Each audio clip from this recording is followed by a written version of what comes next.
Satuan Tugas Penanganan Hak Tagih Negara Dana Bantuan Likuiditas Bank Indonesia atau Satgas BLBI memanggil Setiawan Haryono alias Stephen Hui dan Hendrawan Haryono alias Su Jingnan Kamis 9 September mendatang. Pemanggilan dilakukan atas kewajiban pelunasan tagihan kepada negara 3,5 triliun rupiah. Pemanggilan tersebut diumumkan Satgas BLBI di media massa cetak. Dalam pengumuman tersebut, Setiawan dan Hendrawan Haryono diminta untuk hadir di Gedung Safrudin Prawira Negara lantai 4 Utara di Kementerian Keuangan pada Kamis mendatang pukul 10 WIB.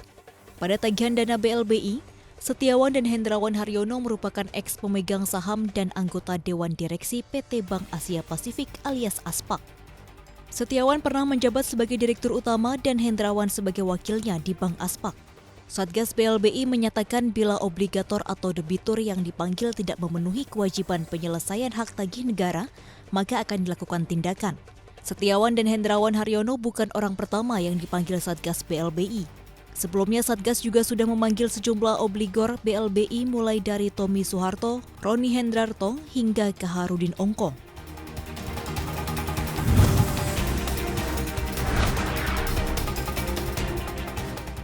Bank Indonesia mencatat cadangan devisa Indonesia hingga akhir Agustus 2021 melonjak 7,5 miliar dolar Amerika Serikat.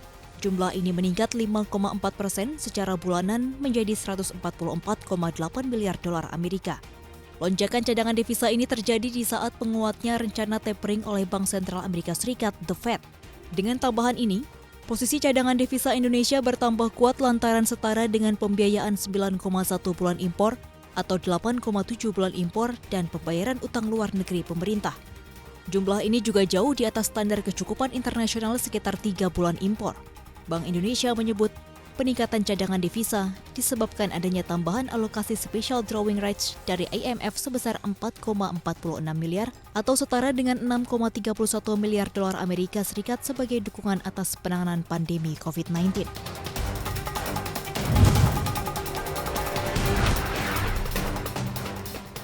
Hingga 3 September 2021, sejumlah korporasi berencana menggalang dana di pasar modal dengan target dana 151,01 triliun rupiah.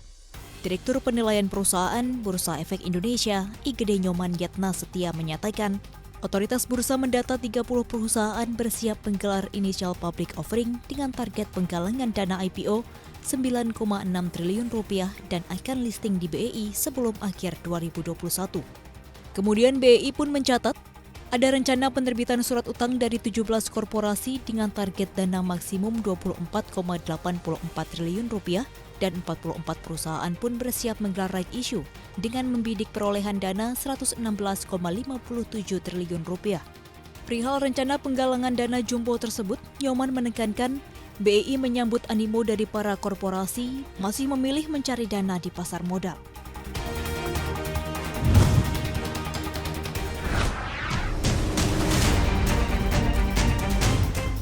Regulator sekuritas utama Cina mengatakan negeri tirai bambu akan lebih membuka pasar modalnya untuk investor asing. Bahkan negeri yang dipimpin Xi Jinping itu akan mengejar kerjasama lintas batas untuk mengatur perusahaan Cina yang terdaftar di bursa luar negeri. Cina sedang mempelajari langkah-langkah lebih lanjut, termasuk memperluas cakupan skema koneksi saham yang menghubungkan Cina dan Hong Kong, serta meningkatkan program Shanghai London Stock Connect. Sementara itu, regulasi sekuritas Cina akan melakukan kerjasama pragmatis di berbagai bidang seperti pengawasan perusahaan Cina yang terdaftar di luar negeri, serta audit lintas batas dan penegakan hukum.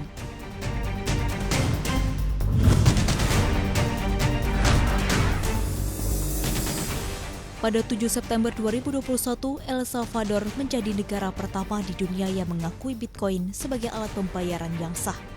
Bahkan, Presiden Nayib Bukele mengatakan pemerintah El Salvador kini memiliki 400 Bitcoin pertamanya. Kebijakan mengadopsi Bitcoin sebagai alat pembayaran sah, menurut Presiden Nayib Bukele, akan menghemat komisi hingga jutaan dolar AS yang harus dibayarkan warga Salvador yang tinggal di luar negeri saat mengirimi uang ke kampung halaman. Tetapi jajak pendapat menunjukkan warga Salvador sebenarnya skeptis tentang penggunaan Bitcoin.